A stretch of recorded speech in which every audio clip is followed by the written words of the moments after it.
महाराष्ट्रामध्ये 1 सप्टेंबरपासून तर 31 मार्चपर्यंत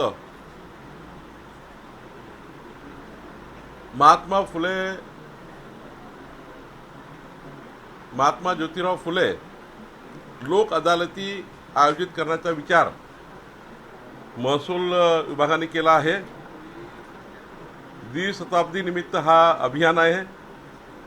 या अभियानामध्ये तहसीलदार, प्रांत, एडीओ, कलेक्टर आणि ॲडिशनल कमिशनरकडे ज्या केसेस आहेत, ज्या अनेक दिवसापासून केसेस प्रलंबित आहेत, या केसेसचा निपटारा लोक अदालत घेऊन करायचा असा निर्णय केला गेला।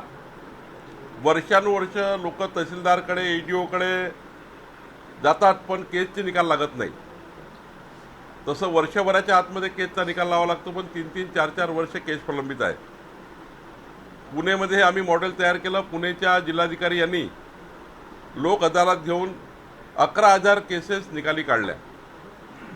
लोक अदालत घेणे म्हणजे दोन्ही पक्षकाराला बोलवणे आणि दोन्ही पक्षकाराला बोलवून दोघांचं म्हणणं ऐकून त्याच ठिकाणी निपटारा करणे। या पद्धतीचं अभियान आम्ही राज्यभर राबवतो आहे। सर्व तहसील कार्यालय, सर्व प्रांत कार्यालय, सर्व कलेक्टर कार्यालय, सर्व कमिशनर कार्यालयामध्ये लोक अदालती होतील आणि ज्या वर्षानुवर्ष केसेस चालू आहेत त्या केसेसचा निपटारा होईल। मला विश्वास आहे ज्या पद्धतीचा शासन निर्णय आम्ही केला आहे, या शासन निर्णयाचं तंतोतंत पालन केलं आमच्या अधिकाऱ्यांनी, तर निश्चितपणे या राज्यातल्या 50% केसेस या समझोता करून निकाली काढू शकतो असा अभियान या ठिकाणी घेतलेला आहे। त्यामुळे 1 सप्टेंबर 2026 ते 31 मार्च 2027 या अभियानामध्ये ज्यांच्या केसेस तहसीलदारकडे, प्रांताकडे, एडीओकडे, कलेक्टरकडे सुरू आहेत, वाद सुरू आहेत जमिनीचे, हे वाद लोक अदालतीच्या माध्यमातून सोडवण्याकरता जनतेने सुद्धा पुढाकार घ्यावा। आमचे अधिकारी त्या ठिकाणी पुढाकार घेतील। निश्चितपणे हे अभियान आम्ही सक्सेसफुली पूर्ण करू। चाकणमधले जवळपास 20 उद्योग स्थलांतरित झाले, त्यावरून शरद पवार यांनी टीका केलेली आहे। उद्योग बाहेर जात आहे, सुविधा मिळत नाही, अशा प्रकारची टीका त्यांनी केली। नाही, माननीय उद्योग मंत्री यांनी यामुळे पुढाकार घेतला आहे आणि पुढाकार घेऊन या सर्व चाकणमधल्या MIDC चाकण म्हणून वापस जाऊ नये, कारण तिथे रस्त्याचा एक मुख्य समस्या होती। माननीय नितीन गडकरी साहेबांनी तिथे पुणे चाकण हा जो रस्ता आहे त्याकरता या ठिकाणी भरीव तरतूद केली आहे। मला वाटतं बाकीच्याही फॅसिलिटी ज्या आहे आणि गरज पडली तर शरद पवार साहेबांनी जी सूचना दिली त्या सूचनेवर आमचे उद्योगमंत्री उदय सामंतजी हे निश्चितपणे काम करतील आणि कुठलीही इंडस्ट्री परत जाणार नाही याची काळजी आम्ही घेऊ। राहुल गांधींनी संदीप दीक्षित यांना एका कार्यक्रमात मिठी मारून पंतप्रधान नरेंद्र मोदी यांच्या परराष्ट्र धोरणावर टीका केली। व्यंगात्मक ती टीका होती की ज्या प्रकारे मेलिन यांच्यासोबत त्या भेटीगाठी झाल्या। राहुल गांधीला आता काही धंदा उरला नाही, व्यंगच करतील। व्यंग करणारे लोक फार काही टिकत नाही। शेवटी व्यंग करून कधी माणसं मोठे होत नाही।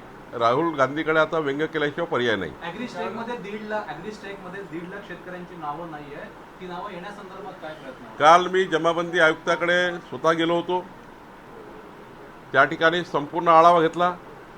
राज्यामध्ये 2,31,000 शेतकरी असे ज्यांच्या नावाने 7/12 नाही आहे, जमीन कसतात पण 7/12 नाही। मग ते आदिवासी भागातले शेतकरी आहे, कोकणातले शेतकरी आहे, काही आकारपडची शेतकरी आहे, काही त्या ठिकाणी वेगवेगळ्या कायद्यामध्ये अडकलेले इनाम देवस्थान जमिनीमधले शेतकरी आहेत ज्यांच्या नावावर अजून प्रॉपर्टी कार्ड झाला नाही, 7/12 झाला नाही। या सर्व शेतकऱ्यांना त्यांचा पीक विमा योजना असेल, पीक कर्ज असेल, हे सर्व मिळण्याकरता आम्ही आता पुढाकार घेतो आहे आणि मला विश्वास आहे कालपर्यंत 60,000 आकडा आम्ही पार केला 2,31,000मधून। आता 1,60,000 लोक राहिले आहेत। त्यांच्याही पुढच्या 1 महिन्यामध्ये काही ना काही मार्ग काढून काही ठिकाणी कायदे बदलाची गरज आहे, काही ठिकाणी वेगवेगळ्या नियम आहे, अटी आहेत। जसं पालघर ठाण्यामध्ये वर्कर्स आहे लिहिलेलं, रत्नागिरी सिंधुदुर्गमध्ये कबुलतदार लिहिलेलं आहे, मराठवाड्यामध्ये या ठिकाणी निजामाच्या जमिनी आहेत, नंदुरबारमध्ये जहागीरदार आहेत, पश्चिम महाराष्ट्रामध्ये देवस्थान इनाम आहे, देशमुख इनाम आहे। त्या ठिकाणी असे अनेक वतन आहेत। त्यामुळे वेगवेगळे कायद्याचा बदल करून सर्व शेतकऱ्यांना त्यांच्या जमिनी जे कसतात त्यांना परत मिळणे याकरता शासनाची भूमिका, आमच्या सरकारची भूमिका कारण देवेंद्रजींनी महाराष्ट्राला शब्द दिला आहे की कुठल्याही शेतकऱ्याला अन्याय होणार नाही. जसं आता आदिवासी शेतकऱ्यांना आम्ही आता या ठिकाणी नवीन 7 आणि 12 दिल्यामुळं त्या ठिकाणी त्यांच्या जमिनी त्यांच्या नावानं होणार आहे. संजय राऊत यांनी गृहमंत्र्यांचा म्हणजे केंद्रीय गृहमंत्र्यांचा सैतानी गृहमंत्री म्हणून असा उल्लेख केला आहे. मिठ्या मारून देशाचं परराष्ट्र धोरण ठरत नाही असा देखील उल्लेख करून पंतप्रधानांवर टीका केली.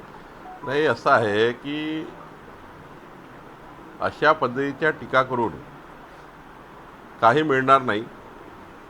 आमचे गृहमंत्री अमित शहाजी यांनी या देशाला सुरक्षित करण्याकरता प्रचंड आपला या ठिकाणी भूमिका केलेली आहे आणि संजय राऊत यांच्या बोलण्याने काही फरक पडत नाही.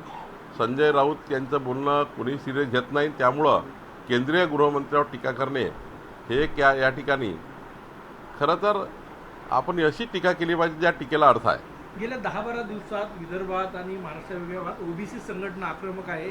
तुमच्यावर जी टीका केली जात आहे जरांगे पाटील यांच्याकडून, त्यामुळे आक्रमक आहे, निवेदनं देत आहे, आंदोलनं होत आहे, रस्त्यावर उतरत आहे ओबीसी समाज. मी कालच सांगितलं आहे, आता यावर बोलणं अधिक उचित होणार नाही.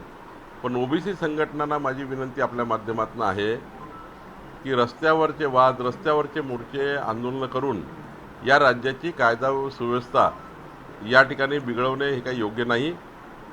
समाजामध्ये वाद निर्माण होणे योग्य नाही. ही महाराष्ट्राची संस्कार संस्कृती नाही. आणि त्यामुळं मला वाटतं अशा कुठल्याही ओबीसी समाजाच्या संघटनेनी कुठलेही आंदोलनं, मोर्चे करू नये. मनोज जरांगे वारंवार तुमच्यावर टीका करतात, त्यामुळे ओबीसी समाजामध्ये एक खतखत आहे. त्यांचं असं म्हणणं आहे की ठरवून तुमच्यावर लक्ष केलं जातं. मी कालच सांगितलं की पूर्ण भूमिका काल मांडलेली आहे. त्यामुळे रोज या विषयावर बोलणं काही उचित ठरणार नाही. एक प्रश्न असा, रवींद्र चव्हाण नागपुरात आले होते, नागपूरच्या आसपासही त्यांनी प्रवास केला. या सगळ्या याच्यामध्ये सोशल मीडियावरती पक्षानं पुढे राहिलं पाहिजे. झेन जी असेल, रील्स असेल, अल्गोरिदम जे सोशल मीडियाचं ते वाढवलं पाहिजे सल्ला रवींद्र चव्हाणांनी कार्यकर्त्यांना दिला. योग्य सल्ला दिला आहे. तुमच्या वेळेस सुरू झालं होतं. योग्य सूर दिला आहे की योग्य सल्ला दिला आहे माननीय अध्यक्षांनी आणि त्या अध्यक्षांनी दिलेल्या सल्ल्याचं आम्ही सर्व पालन करू. जळगाव जिल्हा दूधसंघाच्या कार्यक्रमात गुलाबराव पाटलांचं एक भाषण जे आहे ते चर्चेत आहे. ते म्हणाले की मी गोळा जर राहिलो तर भाजपवाल्यांनी मला कोण टाकलं. भाजप सेना युती मागच्या 30 वर्षापासून आहे. भाजपने शिवसेनेने भाजपला भावाभावासारखं सांभाळलेलं आहे. पण त्यामुळं असं वक्तव्य काही मला वाटतं कुठल्या उद्देशाने केलं मला माहिती नाही. पण ठीक आहे, चर्चा करेल त्यांच्याशी मी. सर 10,000 फ्लॅट नागपूरमध्ये असे आहे, त्या 10,000 पैकी काही फ्लॅट स्कीम अशी आहे जिथे एक मजला हा एसी रूम साठी बांधला आहे, काही ठिकाणी लिफ्टचं व्हायलेशन आहे. या 10,000 फ्लॅटची रजिस्ट्री होत नाही. तुम्ही आदेश दिले की 4 महिन्यामध्ये याचा निकाल कसा लागणार? 10,000 फ्लॅटची रजिस्ट्री कशी होणार? नागपूर शहर जिल्ह्यामध्ये 3,940 इमारती अशा ज्या ओसी नाही आहे. फक्त बिल्डर्सनी नकाशा मंजूर केला, पण नंतर मात्र सर्व नियमाचं उल्लंघन केलं. रेरा ॲक्टचं उल्लंघन केलं, नगरपालिका ॲक्टचं उल्लंघन केलं, महानगरपालिका त्या ठिकाणी UDCPRचं उल्लंघन केलं, DP प्लानचं उल्लंघन केलं, अव्वाच्या सव्वा या ठिकाणी डेव्हिएशन केले. त्यामुळं माननीय नितीन गडकरी साहेबांनी बैठक घेतली, माननीय मुख्यमंत्र्यांशी माझी चर्चा झाली. पण मी या ठिकाणी आवर्जून सांगेल, ज्यांनी लोकाला फसवलं आहे त्यांना आम्ही सोडणार नाही. छोटे मोठे डेव्हिएशन असतील ते आम्ही दूर करू. आम्ही काही बिल्डरला त्रास देत नाही. पण याचा अर्थ नागपूरला उद्ध्वस्त करणे योग्य नाही. ज्या पद्धतीचा नागपूरमध्ये पूर येतो आहे, पुराणी होतो आहे, हे अव्वाच्या सव्वा जे चुकीचे बांधकाम झाले. आम्ही रस्त्याचं नियोजन केलं, पिण्याच्या पाण्याचं नियोजन केलं, गटर लाईनचं नियोजन केलं, पण या अशा बिल्डिंग बांधलेल्या आहेत ज्यामुळं सारं नियोजन बिघडलं. आज नागपूरला पुराणी का होत आहे याचं कारण हेच आहे की त्या ठिकाणी अनधिकृतपणे 4-4 हजार इमारती त्यात राहणारे कितीतरी फ्लॅट डायरेक्ट ज्यांनी रजिस्ट्री करून घेतली आहे किंवा ज्यांची रजिस्ट्री झाली नाही आहे त्यांचं काय, नागपूरचं काय? नागपूरचं त्या ठिकाणी पूर्णच उद्ध्वस्त व्हायला निघाला आहे. आणि त्यामुळं असं काही चालणार नाही. नागपूरमध्ये या ठिकाणची अशी दादागिरी आम्ही खपून घेणार नाही. या ठिकाणी सर्व बिल्डरला माझी सूचना आहे, 3 महिन्याच्या आतमध्ये सर्व बिल्डरनी जे काही डेव्हिएशन केले असतील, जे काही चुका केल्या असतील त्या चुका दुरुस्त करा, ओसी घ्या, ऑक्युपन्सी सर्टिफिकेट घ्या आणि या ठिकाणी आपला रजिस्टर करा. यानंतर आम्ही कायदाही आणतो आहे की ॲग्रीमेंट टू सेल करताना केवळ 75% 80% रक्कम तुम्हाला घेता येईल, 20% पुन्हा त्या ठिकाणी अंतिम रजिस्ट्रीसाठी आम्ही बोलवू. आम्ही कायद्यात बदल करतो आहे. रजिस्ट्रेशन ॲक्टमध्ये बदल करतो आहे. रजिस्ट्री करून द्यायची, मग ते घर बांधलं की नाही बांधलं, फ्लॅट बांधला की नाही बांधला, हे काही योग्य नाही. या राज्यामध्ये असं चालणार नाही. ज्यांनी अनधिकृत बांधकामं केले, ज्यांनी अवैध बिल्डिंग बांधल्या, एक तर त्या बिल्डिंगला त्या ठिकाणी आम्हाला निर्णय घ्यावा लागेल, नाहीतर या ठिकाणी बिल्डरवर कडक कारवाई करायला लागेल. भाजप नेहमी म्हणतं की आमचा डीएनए ओबीसीचा आहे. तुम्ही ओबीसी कमिटीचे अध्यक्ष सुद्धा आहे. जरांगेचं जे आंदोलन सुरू आहे त्यामुळे मनात ओबीसींच्या भीती आहे की आपलं आरक्षण तर जाणार नाही. आज पुण्यात बैठक सुद्धा आहे. ओबीसी कमिटीचे अध्यक्ष म्हणून, महाराष्ट्राचे ओबीसी नेते म्हणून ओबीसी समाजाला काय आश्वस्त करणार? नाही, ओबीसीवर कुठलाही अन्याय होणार नाही आणि मराठा समाजावरही त्या ठिकाणी काही अन्याय होणार नाही, ही काळजी सरकारने घेतली आहे. आम्ही आधीच सांगितलं की जे पात्र कुणबी समाजाचे लोक आहेत, जे आता 22,20,000 प्रमाणपत्र दिले आहेत, त्यामध्ये पात्र कुणबी समाजाचे जे काही डॉक्युमेंट्स आहे त्या सर्व समाजाच्या लोकांना आम्ही सर्टिफिकेट दिले आहे. आणि त्यामुळं मूळ जो कुणबी दाखला असलेला, जन्मजात कुणबी दाखला आहे किंवा त्या ठिकाणी वंशावळीमध्ये आलेला आहे, त्यांना त्या ठिकाणी प्रमाणपत्र दिलं आहे. त्यामध्ये कोणाची ना नाही आहे. पण चुकीच्या पद्धतीने काही होत असेल तर त्या ठिकाणी कोणतंही त्या ठिकाणी आम्ही मान्य करत नाही. पण असा कुठलाही वाद आम्ही करत नाही आहे. ओबीसी आपल्या ठिकाणी आहे, मराठा आपल्या ठिकाणी आहे. दोन्ही समाज गुण्यागोविंदाने गावात राहतात. दोन्ही समाज भावाभावासारखे आहे. कुठल्याही समाजाने आपसामध्ये वाद करायचा नाही आहे. ओबीसीलाही न्याय हक्काची मागणी करता येतं, मराठा समाजाला न्याय हक्काची मागणी करता येतं. त्यांनाही दोन्ही प्लॅटफॉर्म आहेत. जर ओबीसी समाजाच्या लोकांवर काही वाटतं असा अन्याय झाला असेल तर माझी कॅबिनेट सब कमिटी आहे, मी त्या ठिकाणी पूर्ण वेळ ऐकायला तयार आहे.